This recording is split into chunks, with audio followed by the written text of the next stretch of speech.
Hi, Danny, and hi, Peter. It's great to see you. We've been waiting for this course for so long. It has been few years until all this course on the offline got finalized. And I must say, I'm extremely excited. I've been a student of 5-element acupuncture. That's how I was introduced to Chinese medicine. And until this day, every patient, to me, 5-element approach is always the leading. And it really helps me personally to unfold Chinese medicine. So I'm extremely thankful for you both to put up this program. And I would like to ask you a few questions.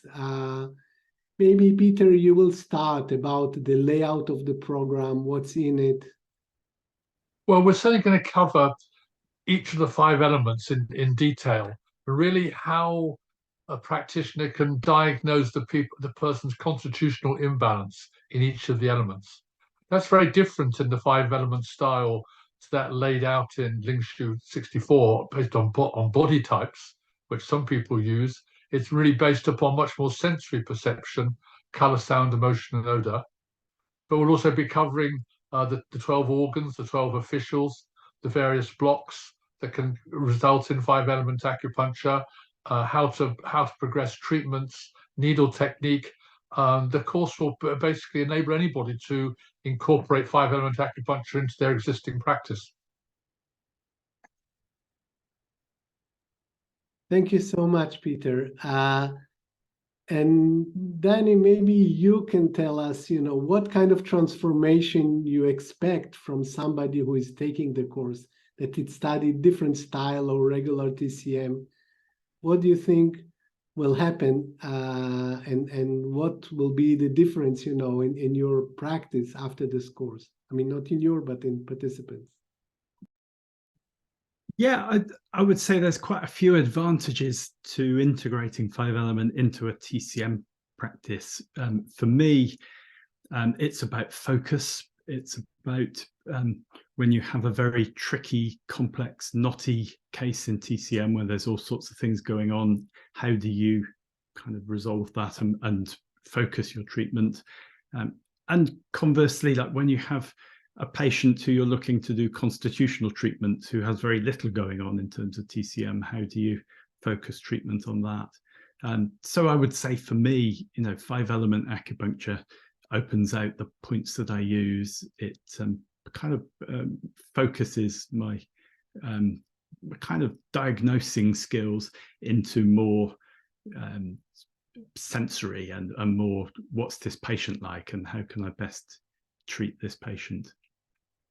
So yeah, I think there's a lot to offer for somebody who's wanting to integrate this. And the joy of 5-element acupuncture is it integrates beautifully well with TCM. So it's something that you can use as a focus for the TCM treatment that you're already doing.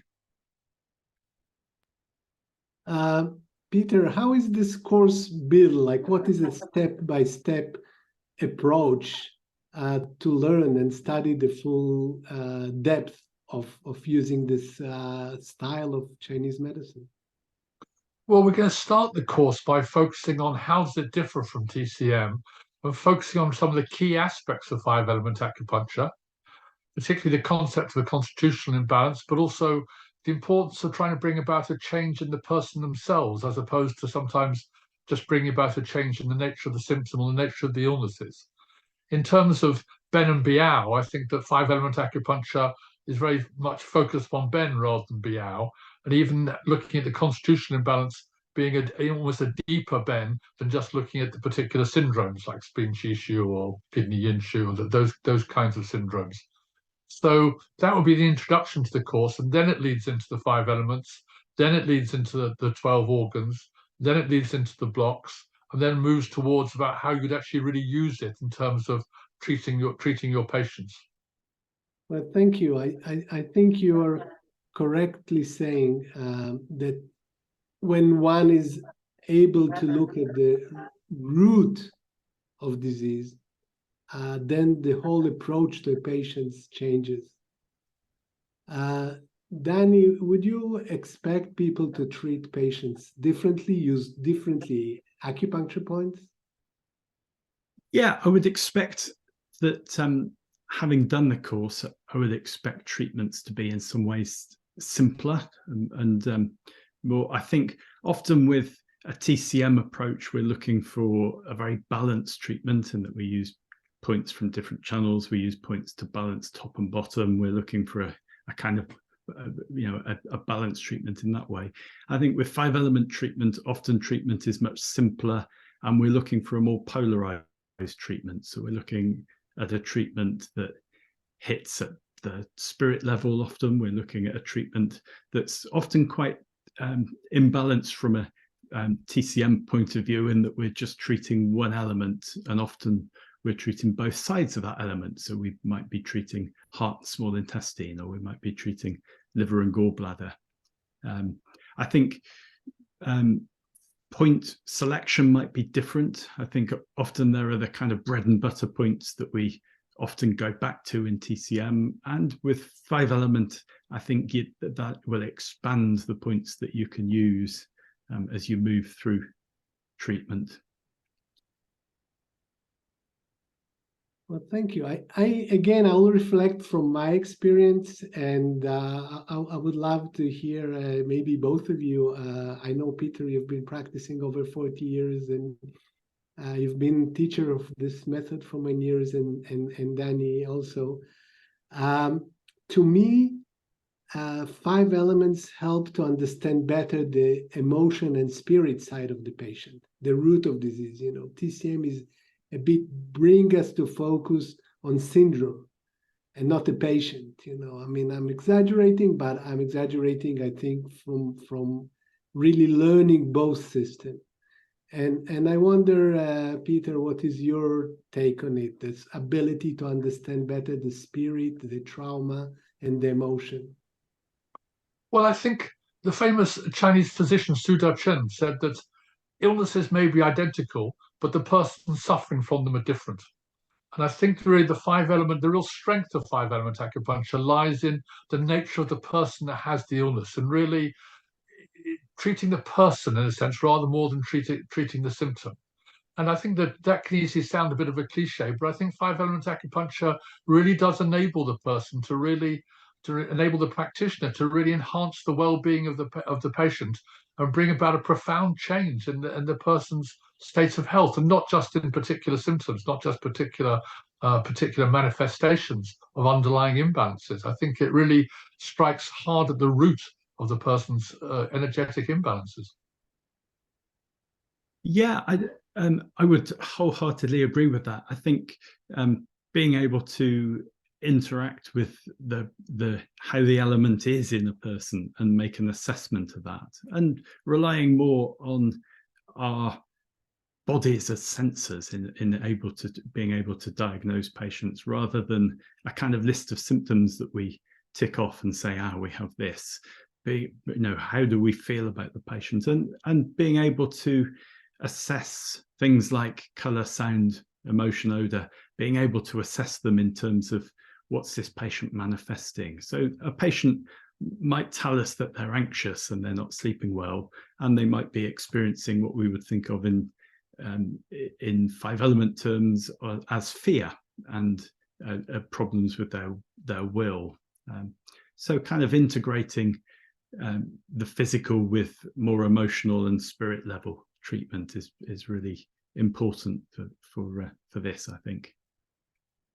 I think one of the real strengths of 5-element acupuncture is the way that it has developed in the West. It did develop in England, and I think it's a particularly appropriate system of Chinese medicine for treating the kind of problems that Western patients are inclined to come with. I think compared to, for example, China, I think a lot of patients in the West do perceive a much closer relationship between their stress, their distress, and their emotional world, and how that does create physical symptoms for many people. And I think that the 5-element style, in that sense, is a particularly appropriate style of Chinese medicine for treating the kind of patients that we see in the West. Well, thank you. I think you're totally right. And I think also it goes also to the roots of the medicine. I think the roots of the medicine is into exploring the depth of what it is to be a human. And addressing the emotions and addressing the spirit is definitely unfolds in the clinic. The depth of being a human and the depth of identifying where healing can come from. And to me, this is the uniqueness of the system. Yeah, I think in terms of making it attractive to a practitioner of a different style, say TCM, I think it's focusing upon the emotions and the spirits and more appropriate for Western patients. I think that's what's going to make it attractive to certain practitioners, isn't it? I also think that 5-element acupuncture really calls on the strengths of us as Western acupuncturists, in that usually people are drawn to acupuncture because they want to integrate emotion and physical. They don't want to just treat symptoms. They don't want to just treat pain. So we're kind of drawn to that anyway. And I think what 5-element acupuncture is great at is kind of helping us to develop our own skills and become better at interacting with patients and better at understanding patients' kind of imbalances through the eyes of Chinese medicine. So I think there's a lot of appeal to people that are drawn towards that style of practice. I would think it's also good for athletes or people who have physical problems, so to speak. I just can recall a patient of mine that came with a very acute lower back pain, that nothing had helped it. And I just did kidney 3 from the understanding that the root of her pain is fear. She's an athlete.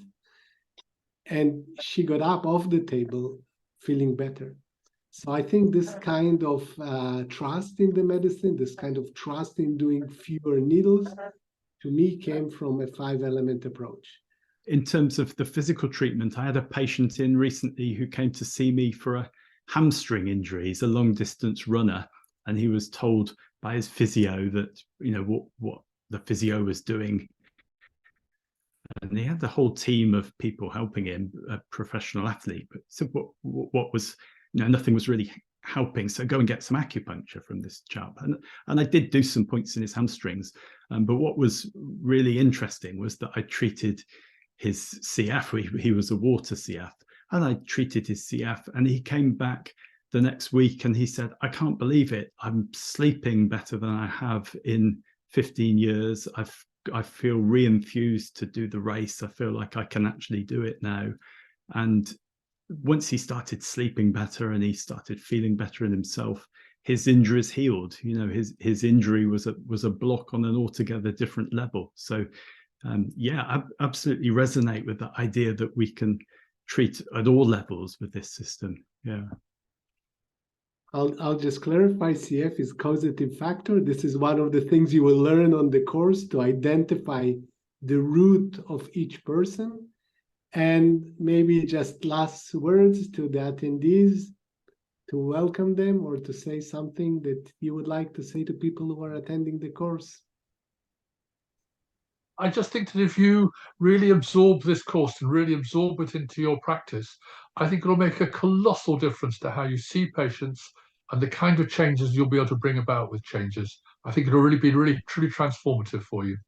Yeah, and I would say that students that are doing the course should really think about engaging themselves with the elements. There's going to be a lot more self-reflection and looking at their patients in a new light than there is big, thick textbooks and complicated theory. It's going to be much more about how do you relate to the elements and how do your patients reflect the elements. And there will be lots of information to make that clear, but it's going to be something that's going to involve actually engaging with on your own level. One of the strengths of this course, I must say also the weakness, is the lot of live meetings. Weakness because, as I said, people need to be devoted and needs to put time for it, but it's obviously the huge strength of the course. And so it's just to say a few words about the meetings, the nature of the meeting, the advantage of live meetings. So maybe each one of you will reflect on that. Yeah, one of the chunks of the live meetings are about what we refer to as the acupuncture skills. So that's really being able to, the theory is relatively straightforward in that we make a diagnosis based on color, sound, emotion, and odor. The practice is much more complex, and how do we assess what is the normal flow of an emotion, and not assessing the content of emotion, but how do we assess the flow of an emotion? How do we assess if somebody is struggling with an emotion? And you're only going to really learn that by practicing and by learning the skills, by seeing the skills done, and then by actually practicing for yourself. So the idea is that the students learn, and then they get to see, and then they get to practice, and then they take it into their clinics and hone their skills. And that kind of scaffolded learning is going to teach not some information that you could read in a book anyway, but some skills that you're going to be able to take into your practice. I think one of the great advantages of the course is going to be the live sessions, actually, because Danny and I are both very experienced teachers of 5-element acupuncture, and we're used to teaching in a classroom situation where we field questions, because however clearly we think we may be laying something out, students in courses always have questions to ask, things they don't quite understand or some aspect they'd like clarified. So we're setting up certain live sessions in this particular course so that the students can ask us these questions to clarify anything that's not entirely clear for them. How many students you have taught so far 5 elements? Can you estimate? I'm not sure how many students I've taught 5-element for, but certainly it's at least 2,000, possibly a good deal more than that. I certainly don't have a count. But I've been teaching 5-element acupuncture since 1983. So it's, what's that? That's 40 years, isn't it? I have certainly taught thousands of students and seen thousands of patients with 5-element acupuncture as well. Yes, Peter was one of my teachers of 5-element acupuncture, and I very much appreciated his style of teaching and mentoring. And I'm, by comparison, I'm only a baby. I've only been teaching 5-element acupuncture for about 20 years or just over. But it absolutely forms the heart of what I teach and the heart of what I practice day to day in the clinic. I want to conclude and to say I know that there has been hundreds of hours put into this course, and just to record all the background information. And it will be, I'm sure, an amazing course and a great experience to anyone. And I want to thank you so much for the time you've put into this and all the effort that you've put into this. As well. So thank you very much. Yes, it's very much a labor of love as well. It is a labor of love. You say how useful the 5-element acupuncture has been for your practice and development, and I would love for more people to be able to use and love and learn this system and develop it in different contexts. Yeah. So yeah, absolutely a labor of love for us. A labor for love and teamwork. I think this is the key factors to make something special and successful. So thank you very much, and all the very best. Thank you very much. Thank you.